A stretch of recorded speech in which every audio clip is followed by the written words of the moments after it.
5 राज्यों के चुनाव कल समाप्त हुए उनके रिजल्ट के साथ, और मुझे ये लगता है बहुत ज़्यादा पॉजिटिव रिजल्ट जनता ने पेश किया है। मैं ये नहीं कह रहा कि एक पार्टी जो जीत गई है चारों स्टेट में वो कोई बहुत ज़्यादा कह लीजिए उसके फेवर में बातें कर रहा हूँ। मैं जो वर्ड यूज़ किया हूँ, मैं हूँ जनता का मैंडेट जो है वो काफ़ी ज़्यादा पॉजिटिव लगा। मैं ऐसा क्यों बोल रहा हूँ आपको आगे समझ में आएगा।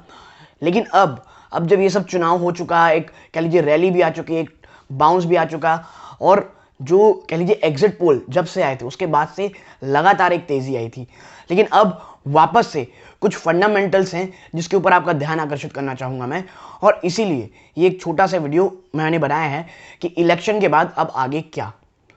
नमस्कार दोस्तों, मेरा नाम है अमिताभ मिश्रा और आज बात करने वाले हम लोग इलेक्शन के बाद के कह लीजिए पूरे मार्केट के सिनेरियो के ऊपर। देखिए, जब मैंने कहा कि बहुत पॉजिटिव मैंडेट रहा, उसके जो मेरा कारण है वो ये है, क्लियर मेजॉरिटी दी गई है हर स्टेट्स में दोस्तों। ठीक है, पंजाब में आप देखिए आम आदमी पार्टी को क्लीन मेजॉरिटी है, यानी वो जो भी अब करना चाहे।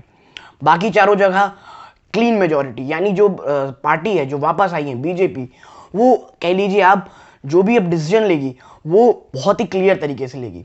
देखिए, जो भी पार्टी में आए, सत्ता में आए, अगर वो क्लीन मेजॉरिटी के साथ आता है, काफ़ी ज़्यादा कह लीजिए बिना किसी दबाव के कुछ काम कर सकता है। देखिए, वो काम कैसे भी हो सकते हैं, या तो वो बहुत ज़्यादा खराब कर सकता है पूरे स्टेट को, या बहुत ज़्यादा अच्छा कर सकता है।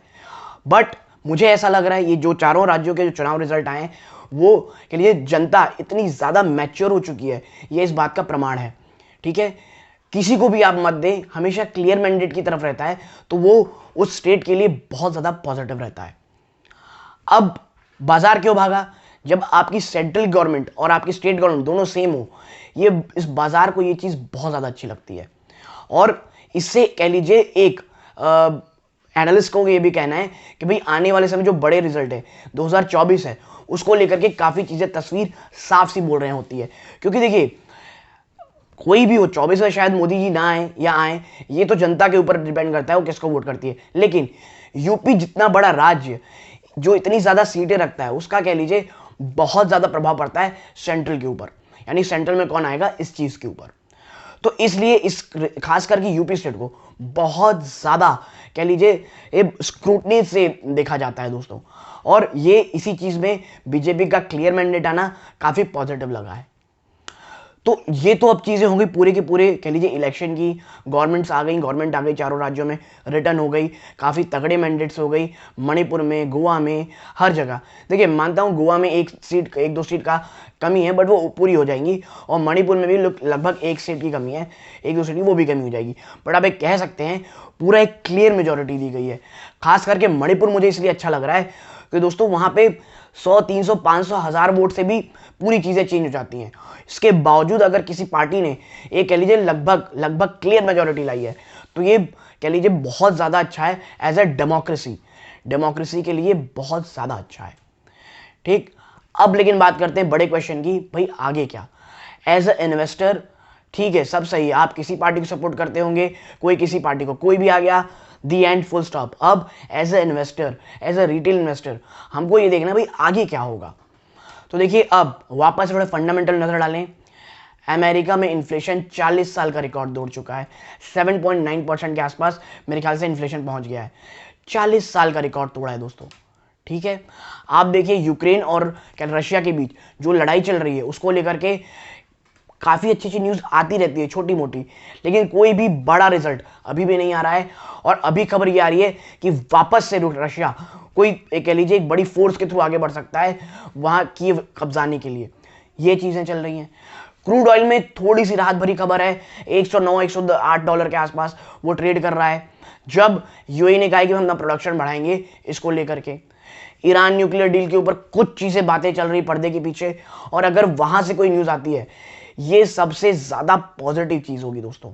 ठीक है, क्रूड ऑयल के दाम नीचे आना बहुत ज़रूरी है दोस्तों। ठीक है, 13 से 15 के बीच यूएस फेड की मीटिंग होनी है।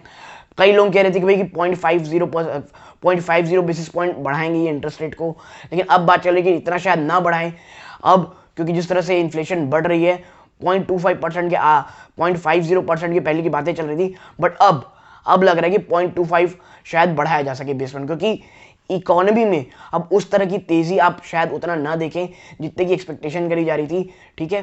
तो इसी कारण ये सब चीजें सिनारियो बन रहा है और मुझे लग रहा है थोड़ा सा अभी भी कॉशियस रहने का समय है दोस्तों। मुझे एज अ पर्सनल इन्वेस्टर मुझे ऐसा लग रहा है अब आने वाला 1-2 हफ्ता, और अगर किसी को बहुत ज़्यादा अगर कहना चाहिए क्लीन विजन देखना है, थोड़ा सा Q3 रिजल्ट का इंतजार करें। Q3 के रिजल्ट मुझे लगता है थोड़े से निराशाजनक आ सकते हैं, थोड़े से कम हो सकते हैं दोस्तों, ठीक है। इसीलिए Q3 के रिजल्ट्स के बाद किस तरह बाजार करवट लेगा ये भी देखना है।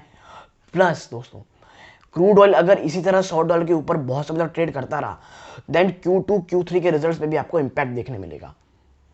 इसीलिए ये जो तेजी है, ये जो रैली है, इसके ऊपर थोड़े से कॉशियस रहें, ना कि एकदम फ्रीली हो जाए कि अभी यहाँ मार्केट भागेगा। और आज आप देख भी रहे होंगे ऊपरी स्तरों से थोड़ा सा दबाव दिख रहा है बाजार में। प्लस लेकिन एक चीज मैं एकदम से क्लियर हूं, वो है बुलिशनेस।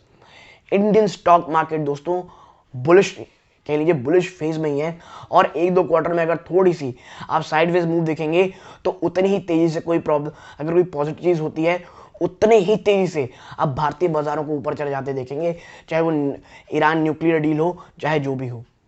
और अब मुझे लगता है इस साल के अंत में जो एक सबसे बड़ी चीज होने वाली है वो है गुजरात के चुनाव। और गुजरात का चुनाव होने वाला है दोस्तों, वो कह लीजिए अब नेक्स्ट फेज ये होगा कि बाजार किस तरफ करवट लेगा। लेकिन देखिए वो भी बहुत दूर की चीज है, और ये सब जो चीजें होती है ना दोस्तों, ये जो रिजल्ट का कह लीजिए अगर नेगेटिविटी आई या पॉजिटिविटी या 1 या 2 दिन की तेजी होती है, उसके बाद बाजार फंडामेंटल पे वापस आता है। तो मैं यही कहूंगा अभी चीजें थोड़ा सा कॉशियस रह के रहिए।